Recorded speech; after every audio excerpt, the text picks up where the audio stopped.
Doctor Sridhar, கட்சியை தன்னுடைய பொறுப்பை பதவியை காப்பாற்றிக் கொள்வதற்காகத்தான் இந்த பயணம், இது தமிழ்நாட்டு நலனுக்கு இல்லை அப்படின்னு ராஜீவ்காந்தி சொல்கிறார். அவருக்கு அரசியல் அனுபவம் பத்தாது. நண்பர் ராஜீவ்காந்தி அவர்களுக்கு அரசியல் அனுபவம் பத்தாதுங்கிறது தான் இந்த பேச்சிலும் தெரியும். ஏன்னா 4 வாரத்துக்கு முன்னாடி நம்முடைய தொலைக்காட்சி விவாதங்கள், அரசியல் விமர்சகர்கள், அரசியல் களத்தில் என்ன பேசப்பட்டது? அதிமுக கூட யாருமே கூட்டணிக்கு வர மாட்டாங்க, அதிமுக நொடிஞ்சிக்கிட்டு இருக்கு. இப்பயே ரவீந்திரன் துரைசாமி அதை தான் சொல்கிறேன், சுக்கா போய்கிட்டு இருக்கு, சுக்கா போய்கிட்டு இருக்கு அப்படின்னாங்க. அடுத்து 2 வாரம் கழிச்சு அதிமுக தலைமை மாறப்போகுது. அது செங்கோட்டையனை தான் பிஜேபி டியூன் பண்ணிக்கிட்டு இருக்கு. இன்னும் ஒரு 2 வாரம் 1 வாரத்தில் அது முடிஞ்சு போயிடும் அப்படின்னாங்க. நேற்று என்ன சொல்கிறாங்க? பரவாயில்ல பிஜேபி கிட்ட ஒரு கூட்டணிக்கு போயிட்டாங்க இப்படின்னு பேச்சு இருக்குது. இது எல்லாமே ஒரு ஹேசியம்தான். ஏன் சொல்கிறேன் அப்படின்னா, அரசியலில் கூட்டணியை 1 மணி நேரத்துலேயோ ஒரு 2 மணி நேரத்துலேயோ தீர்மானிக்க முடியாது. நீங்கள் இப்போ கடந்த கால அரசியல் வரலாற்றை எடுத்து பார்த்தீங்கன்னா நிறைய ப்ராசஸ் இருக்குது. கூட்டணி இருக்குது, தொகுதிகள் இருக்குது, கூட்டணி வேட்பாளர்கள் இருக்குது, வின்னிங் கான்ஸ்டிட்யூன்சி ஐடென்டிஃபை பண்ணணும், அவங்களுக்கு என்ன வின்னிங் கான்ஸ்டிட்யூன்சி எப்படி இருக்குது, அந்த வின்னிங் கான்ஸ்டிட்யூன்சியில் அவங்களுக்கு எவ்வளோ பெர்சன்ட்டு, லூஸ் பண்ணுற கான்ஸ்டிட்யூன்சியில் அவங்களுக்கு எத்தனை பெர்சன்ட்டு, இதில் அக்காமடேட் பண்ணுறது யாரை, இதை யார் ஆட்சி அமைக்கணும், எங்களுக்கு என்ன ஸ்டேக்கு, இதெல்லாம் நிறைய விஷயங்கள் இருக்குது. கண்டிப்பா நீங்க சொல்றது இது எல்லாமே கூட்டணிக்குள்ள இருக்கு. இதெல்லாம் கூட்டணி இருக்கு. இது கேஷியம் தான் இங்க பேசிக்கொள்வது, பாதி கேஷியமாவும் இதெல்லாம் இருக்கலாம் அப்படின்னு. இது நீங்களும் நானும் வெளியில இருக்கிறோம், இங்க இருக்கிறவங்க யாருமே அந்த கூட்டத்துல இருந்தவங்கல்ல, அவங்க 2 பேரும் சந்திப்புல என்ன பேசினாங்கன்னு தெரியாது, இதெல்லாம் பேசியிருப்பாங்கன்னு அனுமானிக்க முடியும். ஆனால் இங்கேருந்து போகிற இபிஎஸ்க்கு தெரியும் நம்ம எதுக்காக டெல்லிக்கு போறோம்னு தெரியும். அலுவலக கட்டிடத்தை பார்க்க, அதை தான் திரும்ப திரும்ப பிரியன் கேட்டார், அலுவலக கட்டிடத்தை பார்க்க போகிறோம் அப்படின்னார். சரி, மாலை அவரே சொல்லும் பொழுது நாங்கள் அலுவலக கட்டிடத்தை பார்க்க வந்தோம், அப்படியே மத்திய உள்துறை அமைச்சர்கிட்ட நாங்கள் வாய்ப்பு கேட்டோம், இது அப்பாயின்மெண்ட் கேட்டோம், கிடைச்சது, பார்த்தோம் அப்படின்னு சொல்றாரு. சரி, அப்படி கிடைத்து பார்த்தவருக்கு பார்த்துட்டு வெளியில இதற்கு முன்பு உடனே சொன்னாங்கல்ல, தமிழ்நாட்டு நலனுக்காக தானே பேசி இருக்கிறாங்க, அப்ப இந்த பட்டியலை நேற்று மாலையே சொல்லியிருக்கலாம்ல, இல்லை நாளைக்கு சொல்றேன், நாளைக்கு மத்தியானம் தான் எனக்கு ஃப்ளைட்டு, நாளைக்கு நான் போகும்போது சொல்றேன்னு ஏன் சொல்லலைன்னு பிரியன் கேட்டார்ல. அதற்கு இப்ப நாமெல்லாம் அனுமானத்திலையும் கேசியத்திலையும் பேசலாம், என்ன சப்ஜெக்டுக்காக போனா அவருக்கு தெரியும்ல, இதுக்காக தான் போறேன்னு சொல்லியிருக்கலாமேன்னு கேட்கிறாரு பிரியன். என்னுடைய சிற்றறிவுக்கு அரசியலுக்கு எட்டினபடி ஒரு அரசியல் கட்சிகள் தலைவர், ஒரு பத்திரிகையாளரோ மற்ற நடுநிலையாளர்களோ அரசியல் விமர்சகர்களோ இந்த நாட்டினுடைய அல்லது இந்த மாநிலத்தினுடைய நல்லது கெட்டதில் எடுத்து சொல்வது தான் அவங்களுடைய தலைமையான கடமையை தவிர, அரசியலில் அதுவும் தேர்தல் நேரத்தில் அந்த ட்ரெண்டு அது எப்படி போகுது, யார் ஜெயிப்பா இப்படின்னு ப்ரிடிக்ட் பண்ணுற வேலையை தான் செய்வாங்க ஒரு பக்கம். 2வது இன்வெஸ்டிகேட்டிங் ஜேர்னலிசம் பண்ணுவாங்க. இந்த 3 தான் நான் பண்ணுவாங்க எனக்கு தெரிஞ்ச அளவில். அதுதான் எதிர்கட்சி தலைவரும், நம்ம ஒரு அரசியல் கட்சி, நம்ம ஒரு அரசியல் கட்சியில் அவர் டிசைட் பண்ணுறதில்ல. இல்லை, நானுமே ஜேர்னலிசம்னு இதை எதையுமே சொல்லலை, அனுமானத்தின் அடிப்படையில் பேசுகிறார்கள்னு மட்டும் தான் சொன்னேன். இந்த இடத்துல இதுதான் பத்திரிகையாளர் கருத்து, சோர்சஸ் செட்னு கூட நான் சொல்லல. ஆனா அவருக்கு தெரியும்ல, போனவர் எதுக்கு போறாருங்கிறது அவருக்கு தெரியும். அதான் அவர் சொல்றாரு, அதான் சொல்லி முடிச்சு அவர் தான் சொல்றாரு, நீங்க கேக்குறீங்க, நீங்க கேட்கறதுக்கு நான் பதில் சொல்லிருக்க முடியாது, இன்னும் 4 காலங்கள் இருக்கு அப்படின்னா அதுதான் மீன் பண்றது. ஆக ஒரு கட்சி சிலதை ரிசர்வ் பண்ணுவாங்க, இந்த இன்ட்ரெஸ்ட் ஆஃப் தி பார்ட்டி, சிலதை சொல்ல மாட்டாங்க. அதெல்லாம் நீங்க தெரிஞ்சுக்கணும். அது it is understood in political scenario, அது தெரிஞ்சுக்கணும், அது தெரிஞ்சுட்டு பேசணும். ஏன்னா இதுக்கு முன்னாடி இந்த காலகட்டத்தில் அவர் கூட்டணியை பத்தி ஓபன் பண்ணல எனக்கு அப்படின்லாம் யாருமே கேட்க மாட்டாங்க கண்டிப்பா, ஏன்னா அது அவருக்கு தெரியும் எப்ப சொல்லணும்ன்றது. நான் கேட்டகரிக்கலா சொல்றேன், என்னுடைய எக்ஸ்பீரியன்ஸ்ல பல்வேறு சந்தர்ப்பங்களில் அரசியல் விமர்சகர்களும் பத்திரிகையும் தமிழ்நாட்டுடைய நலனுக்கு அளப்பரிய சாதனைகளை செய்திருக்கிறது. நான்லாம் இதில் அளப்பரிய சாதனை செஞ்சிருக்கிறது. ஃபார் எக்ஸாம்பிள், சென்னாரெட்டி அவர்கள் கவர்னராக இருக்கும்போது பத்திரிகையும் அரசியல் விமர்சகர்களும் பொலிட்டிக்கல் அட்வைசர்ஸும் இந்த தமிழ்நாட்டின் வளர்ச்சிக்காக ஆற்றிய பணிகள் அளப்பரியது. அது ஒன்று. ரெண்டாவது, ஒரு செட்பேக் டிஎம்கேக்கு வரும்பொழுது அவங்க ஆற்றிய பணியும் அளப்பரியது. அதுக்கடுத்து மறுமலர்ச்சி திமுக பிரிஞ்சு போகும்போது அந்த இந்த இதெல்லாம் சேர்க்கும்போது அளப்பரியது.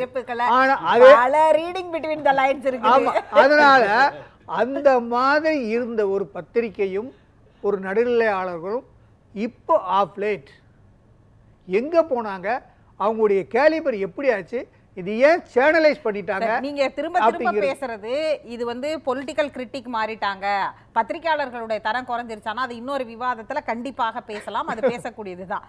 இல்ல டாக்டருக்கு தெரியாதது ஒண்ணும் இல்ல. நான் கேட்கறது ரொம்ப சிம்பிளான கொஸ்டின்.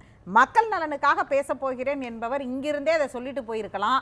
இல்ல சரி, அதை கூட என்னால நேற்று மதியம் சொல்லும் போது கூட பத்திரிகையாளர்களாகிய எங்களால் புரிந்து கொள்ள முடிகிறது. அவருக்கு அப்பாயின்மெண்ட் கிடைச்சாதான் போய் பேச முடியும். அப்பாயின்மெண்ட் அந்த நிமிடம் வரைக்கும் கிடைக்காம கூட அப்பாயின்மெண்ட் கிடைச்சு உள்ள போய் பார்த்துட்டு வெளியில வந்து இல்ல சொல்றேங்க, ஒரு ஹோம் மினிஸ்டர் காத்தால சொல்லி சாயங்காலம் அப்பாயின்மெண்ட் வாங்க முடியாது. நான் அத கூட வாதத்துக்கு எடுத்துக்கிறேன் சார், அத கூட வாதத்துக்கு எடுத்துக்கிறேன் சார். இல்ல நாங்க இங்க பாருங்க, நான் ஒன்னு சொல்லிட்டு உங்களுக்கு அங்க போய் கிடைக்கலனா பாத்தீங்களா அவர் போயிட்டு காத்துட்டு வந்துட்டாரு பேசுவீங்களா இல்லையா? ஒத்துக்கிறீங்க பாருங்க, அந்த நேர்மை தான் முக்கியம். இல்ல இல்ல அத நான் என்ன சொல்றேன்னா, அரசியல்ல வந்து எனக்கு தெரிஞ்சு ஒரு 3 கூட்டணி உருவாகுது. ஒன்று எதிர்கட்சி, மற்ற கட்சிகள்லாம் மாதிரி எத்தனை கட்சிகள் இருக்கோ 5 கூட்டணி கூட ஒரு தூரம் வைங்க. ஆனால் அதுக்கு மேலே ஒரு கூட்டணி, வலுவான கூட்டணி, மக்களால் உருவாக்கப்படுகின்ற ஒரு கூட்டணி உருவாகுது. மக்களால் அடுத்த 26ல் யார் ஆட்சி அமைக்கணும்னு ஒரு கூட்டணி உருவாகுது. அது அரசியல் கட்சிகளால் இல்லை, வாக்காளர்களால், நடுநிலையாளர்களால், பொதுமக்களால் ஒவ்வொரு முறையும் அது நடக்குது. அதுக்கு பேர் நம்ம கொலைக்கலா சொல்லுவோம், ட்ரெண்டுன்னு சொல்லுவோம். அது எப்படி வேணா இப்போ பேர் வச்சுக்கலாம். அந்த ட்ரெண்டை மிக பொலிட்டிக்கல் அக்யூமனோட எடப்பாடி பழனிசாமி அவர்கள் கூர்ந்து கவனித்து அதை நோக்கித்தான் அவர் பயணம் செய்கிறார். எதுக்கு சொல்கிறேன் அப்படின்னா, அவருக்கு நன்றாக தெரியும். ஏன்னா அவர் கூட நான் இருந்தேன், எனக்கு அவருக்கு தெரியும். அதே மாதிரி 4 வருஷம் அவர் சிஎம்மாக இருக்கும்போது அவருடைய டிஸ்போசல் ஆஃப் ஃபைலெல்லாம் எனக்கு நல்லா தெரியும். இன்னும் அது ரெக்கார்டாக இருக்குது, யாரும் அழிக்க முடியாது. அவர் எழுதுகிற நோட்ஸு, அவர் எடுக்கிற டிசிஷன் ஒன்று சொல்றாரு. இப்ப ட்ரெண்ட் அவர் பல்ஸ், ஒரு எதிர்க்கட்சி தலைவர், அதுவும் ஒரு முன்னாள் முதலமைச்சர், கண்டிப்பாக அவருக்கு ட்ரெண்ட் பல்ஸ் பார்க்கக்கூடிய அந்த அனுபவம் இருந்திருக்கும். ஆனா என்னுடைய கேள்வியானது, பாஜகவோட கூட்டணி இல்லை என்று இன்னைக்கு நீங்க கூட்டணிக்கு போறீங்க அப்படின்னா அங்க ஏன் இந்த கூட்டணி தேவைப்படுகிறதுன்னு கேடஸ் கேட்பாங்கல்ல. நீங்க தானே வேணான்னு சொன்னீங்க, ஓட்டு டிரான்ஸ்ஃபர் ஆகல. நான் வேற கருத்தியல் விமர்சனத்துக்குள்ள கூட போகல, ஃபார்முலா விமர்சனத்துக்குள்ளே நிக்கிறேன். ஓட்டு டிரான்ஸ்ஃபர் ஆகலன்னு சொன்னீங்க, அதான் சொன்னீங்க, மறந்துட்டீங்க. அதாவது எடப்பாடி பழனிசாமி அவர்கள் ஒரு கட்சியுடைய பொதுச்செயலாளர். அவர் கட்சியுடைய தொண்டர்களும் பொறுப்பாளர்களும் பூத் கமிட்டியுடைய குழுக்களும் மெம்பர்களும் அந்த ஓட்டருடைய பல்ஸை பார்க்குற ஆளுகளும் கொடுத்திருக்கின்ற ஃபீட்பேக்கை உள்வாங்கி கொண்டிருக்கிறார். அதன் அடிப்படையில் தான் செயல்படுகிறார். அதை வந்து நம்ம எல்லா வெளியுறவுல அமித்ஷாவுடைய நேற்றைய ட்விட்டானது, இங்க வந்து திமுக ஆட்சி தொடர்ந்து மத்திய அரசின் மீதான நிதி கொடுக்கலங்கிறதுல தொடங்கி சித்தாந்த ரீதியாக மொழி கொள்கை சார்ந்தும் தொகுதி வரையறை சார்ந்தும் ஒரு குரலை தொடர்ந்து எழுப்பி கடந்த சில மாதங்களாகவே திமுக வர்சஸ் பாஜகன்னு ஒரு செட் பண்ணி வச்சிருக்கிறாங்க இல்லையா. அதாவது அப்படிதான் இங்க பேசு பொருள் ஆயிட்டு இருந்துச்சு இல்லையா. அதிமுக திமுகன்னு இருக்க வேண்டிய இடங்களில் எல்லாம் திமுக பாஜகன்னு இருந்துகிட்டே இருந்தது இல்லையா. அதுல இப்ப நீங்க போய் பாஜகவோட கூட்டணி அப்படிங்கும் போது இன்னும் அந்த ஷெல்லுக்குள்ள போய் அதிமுக அடங்கிருச்சோ அப்படின்னு ஒரு பார்வை வராதா? ஒரு அதிகாரப்பூர்வ எதிர்கட்சி வைப்ரண்டா ஆளுங்கட்சியை எதிர்க்க வேண்டிய நேரத்துல நீங்க ரொம்ப இப்ப பாஜக மீது வைக்கப்படுகிற அத்தனை விமர்சனமும் அதிமுக மேலையும் வரும்ல. நீங்க ஏன் அப்படி பாக்குறீங்க, ஏன் இப்படி பார்க்க மாட்டேங்கிறீங்க? ஒரு எதிர்கட்சியும் ஒரு எதிர்கட்சி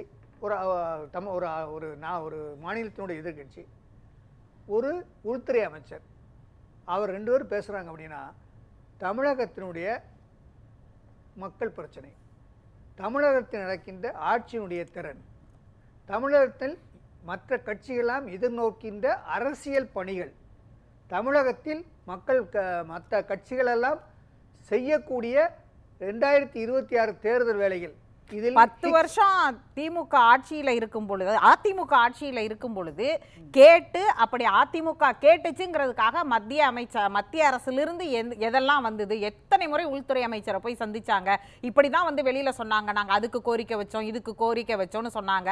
ஏதாவது ஒன்று நிறைவேறி இருக்கிறதா அப்படின்னு எதையாவது ஒரு பட்டியல் சாதனைகளை காமிங்க. மேடம், 11 மருத்துவக் கல்லூரி ஒரே வருஷத்துல கொண்டு வந்தாங்க. 11 மருத்துவக் கல்லூரி. அப்புறம்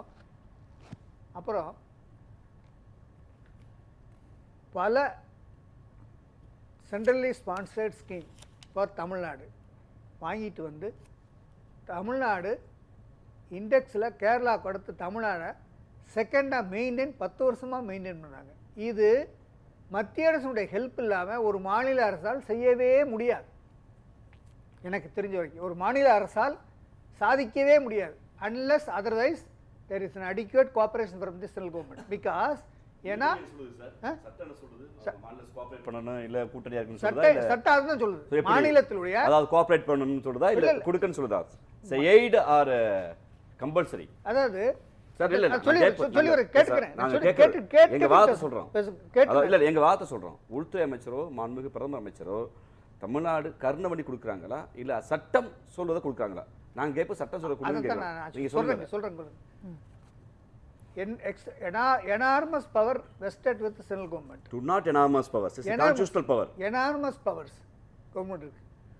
அதனால தான் பல முதலமைச்சர்கள் அவர்களுக்கு உரிமை இருந்தாலும் சட்டப்படி அது இருந்தாலும் முதலமைச்சரோட பேசி, நிதியமைச்சரோட பேசி, அங்க லாபி பண்ற அமைச்சர்களோட பேசி, அதுதான் சார் கேக்குறேன். கடந்த முறை சொல்லி முடிச்சிடுறேன். எங்கள் மாநிலத்துக்கு இதை தாருங்கள் என்று வாங்கி கொண்டு வந்த நிகழ்ச்சிகள் நடந்திருக்கிறது. இந்த இடத்தில் ஒரே ஒரு ஆதாரம் மட்டும் கேக்குறேன். இந்த இடத்தில் நீங்கள் சட்டம்தான் வேண்டும் என்று சொன்னால், நீங்கள் சட்டப்படி உங்களுக்கு கிடைக்கவில்லை என்று சொன்னால், நீங்கள் போக வேண்டிய இடம் நீதிமன்றம் தான்.